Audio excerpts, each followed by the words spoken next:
Hello there, this is Dave Allen for Mac20 Questions News, and today I'm just going to give you an overview of what I've been doing over the last weekend, a little bit of a view of what I'm going to be doing over the next 2 months. Well, last week I went to Dublin and I went over there to see my son's art exhibition. It's his final show for his degree course, and he put on show a game that he produced, a computer game, which he made on a Mac, of course, and it was quite impressive.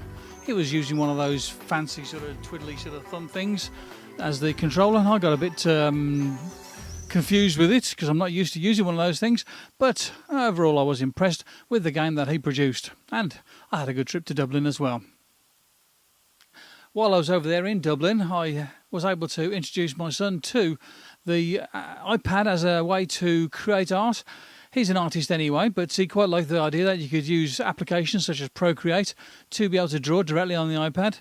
He's a caricature artist, and I know quite a few other caricature artists that do use the iPad as a way to create drawings. He liked Procreate, and he also liked Art Studio as well, and I think I'm going to be doing some more drawings on the iPad as well because I'm enjoying using Procreate myself. While I was over in Dublin there, I was staying in Temple Bar in a hostel called Barnacles, and it's right in the middle of Temple Bar, which is a very, very noisy place, especially on a Friday and a Saturday night. Friday night was horrendous. The noise was horrendous from the street.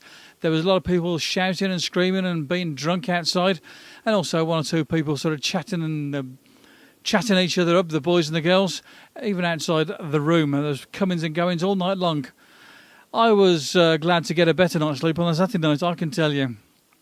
Anyway, while I was there, the Wi-Fi was okay. I was able to keep up to date with things. I was able to use Skype to make a Skype call home.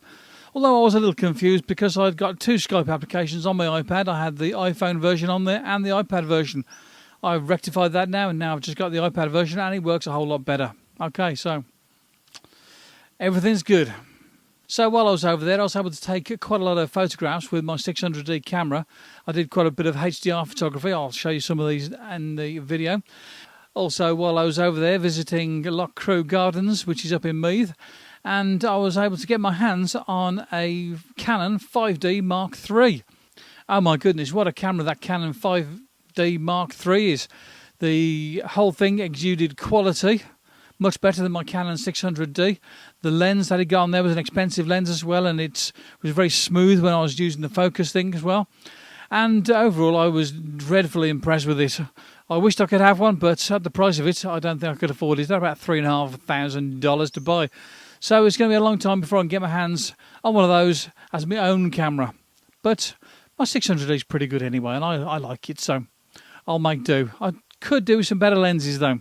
I have been looking at the Canon 50mm lens called the Nifty 50, which is a 1.8 aperture, and that would be very good for this sort of filmmaking that I do. So while I was travelling with my iPad, I was finding that it was a particularly good travel companion. Didn't feel the need to have a desktop or a laptop computer. The Wi-Fi in the hostel was pretty good. I was able to get and use it there.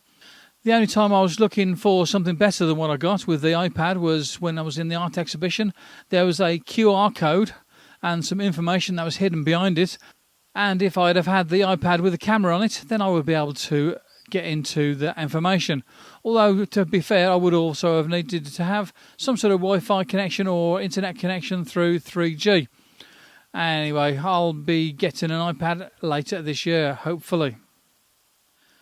Of course, while I was over there, I did take my iPhone 3G with me, which is getting a bit long in the tooth now.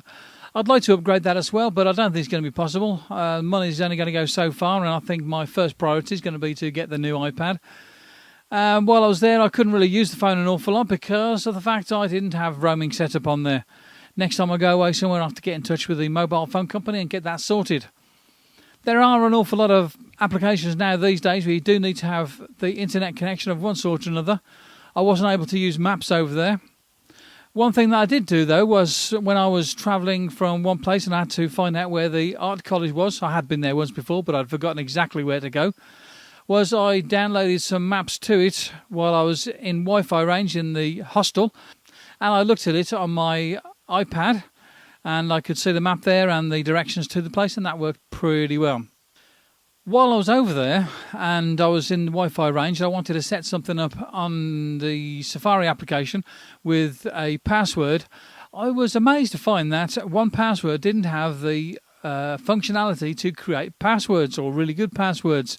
I have it within the 1Password application on my iMac, but not in the iPad. So what I was able to do was I was downloading an application called Password Crafter, and that worked pretty well. I was able to create passwords up to 25 characters in length, and it creates up to 25 passwords at a time.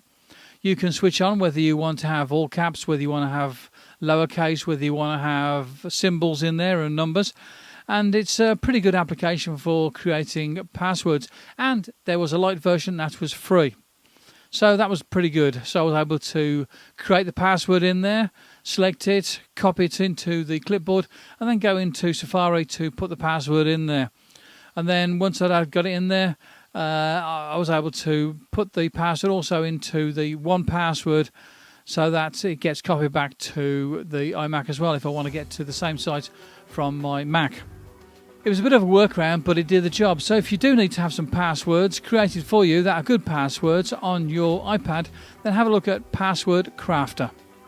I did check up, by the way, with 1Password via Twitter, and they said that the ability to put passwords in there is going to be added to the iPad version. And quite honestly, I'm surprised that it's not in there already, because it's something that really needs to be in there. It's a function in there which is a necessity.